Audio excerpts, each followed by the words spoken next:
a lot of really great value for our customers, and they love this game experience, and we're also building a really strong brand.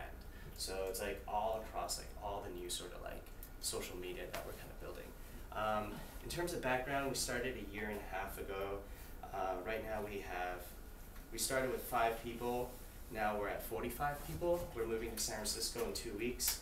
I think we're gonna have about 100 people at the end of this year. We raised about $30 million, but we haven't touched any of it. So we're making like pretty good money with the stuff that we're doing now. Yes. So what was the big difference between you, my town, and something like Goala and? So my town. Foursquare. So Foursquare and Goala. Well, first of all, we haven't released in Europe yet, but we just did a deal with Google, so we're going to be in 34 different countries in about 4 weeks. The biggest difference is that Foursquare and Goala focus on social utility. So the whole idea around that is you tell your friends like where you are, right?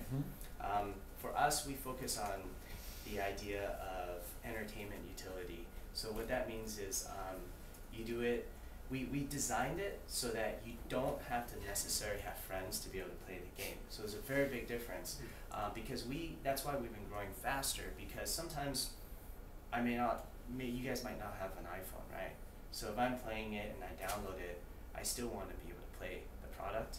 And we've seen that if you can create a great single user experience first, people will really like the product, and then you can add in like the social elements to it. So now, for example, if you really like My Town and you play it for like an hour, then you'll start to invite your friends to play, and you can start to compete on the houses and properties that you guys are buying, like in Paris, or you want to buy the Apple store in New York and stuff like that.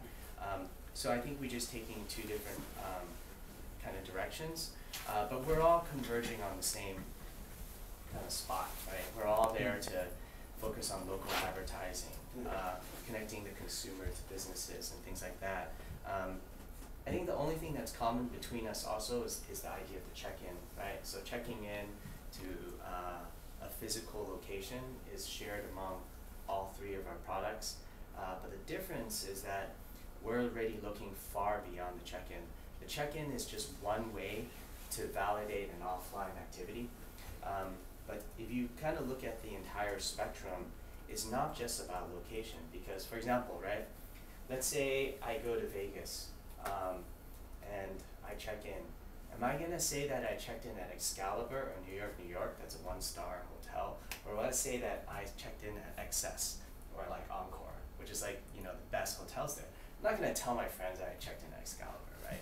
So there's still no way to validate if you've really been to that location. So what we do is look further beyond the check-in, and we pair that with like another activity. So for example, like if you're at FNAC, are you really in front of FNAC, and will FNAC pay us to say that you've checked in at FNAC if you're 100 meters away? They want to know that maybe you looked at an offer or maybe a product that they have on sale that weekend. So it could be God of War 3 for PlayStation 3, right? So the next thing you have to do is scan the product with the camera. So now they're willing to pay more because they kind of know that you walked inside the store. So those are the sort of things that we're doing that's far beyond like what Foursquare and like Goala have already been doing. So we're using a lot of new technologies, RFID transmitters. There's a lot of different sort of things that we're kind of doing indoors that, for all of you guys, if you're clicking on an ad, you really want to know that it's measured correctly. And so those are the sort of things that we're doing now. And do you analyze all the data you have? Yeah, we have so much data. We get about 4 million check-ins a day. And it's actually really amazing, some of the things that we've been seeing. So, for example, like here, I could start to see people add friends with each other based on location, which has never been done before. So imagine everyone will start to become friends with people who also like the same restaurants or the same local coffee shop that you go to. And it's like, hey, this guy's competing with me to become the leader, like, the boss of this place. Maybe I'll add him as a friend because he loves this restaurant too. So you're making new friends that are strangers before, but you still have a common interest in, your favorite bookstore or things like that. So I think it's opening up a whole new set of applications, like sort of new sort of like industry and like businesses and commerce based around the location graph.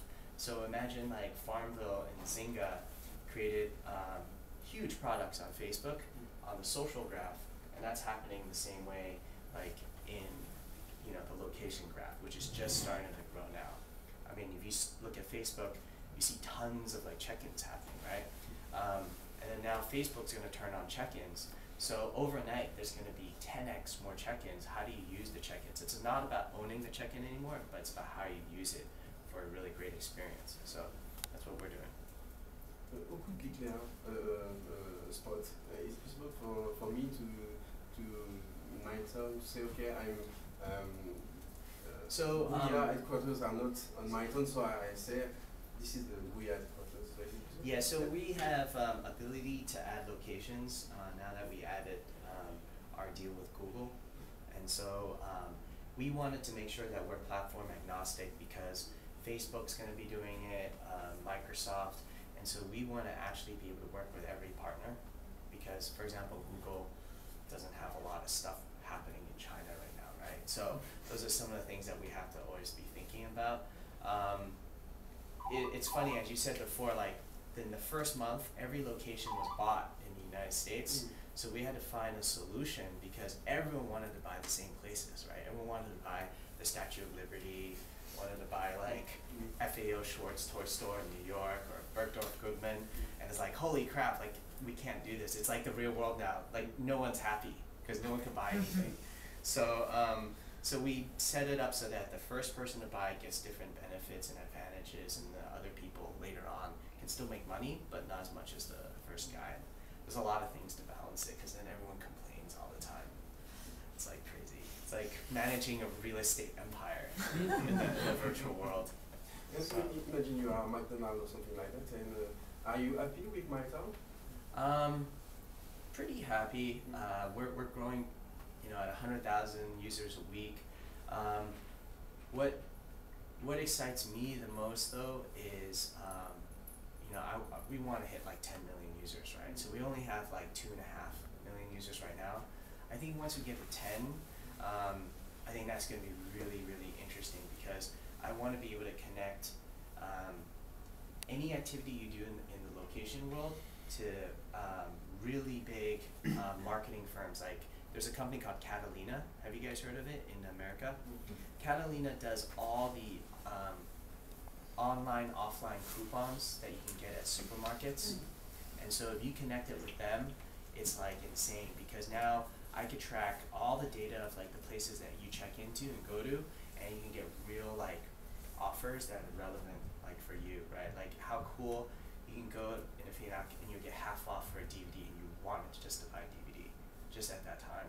Or like you can, another really big one is connecting it with TV panels. So if you can match that data from Nielsen, and then you can see that any advertising that they watch, let's say they watch Iron Man 2 trailer on TV, and the impact that it's going to have when you go into the store, we can actually test all that sort of data. It's like totally insane. No one's ever been able to do that before because no one can track a commercial that people spend millions of dollars on. Like, would they really buy that product? Like, do they remember it when they go into the store? Because that's all that matters, right? If they buy the product at the store itself. But we can actually track offline conversion tracking after that. So that's like multi-billion-dollar company right there. That's enormous. We had a discussion in the bus to know who in the delegation has the occasion to play and who likes to play with the iPhone applications. And I think No one's. 10% like to play. So your customers are young. Your users Our customers are right young. now are right now it's like 50% of the users are between 80 to 34. For my town, the demographic is 70-30, male female, and that's very representative of actually the iPhone demographic.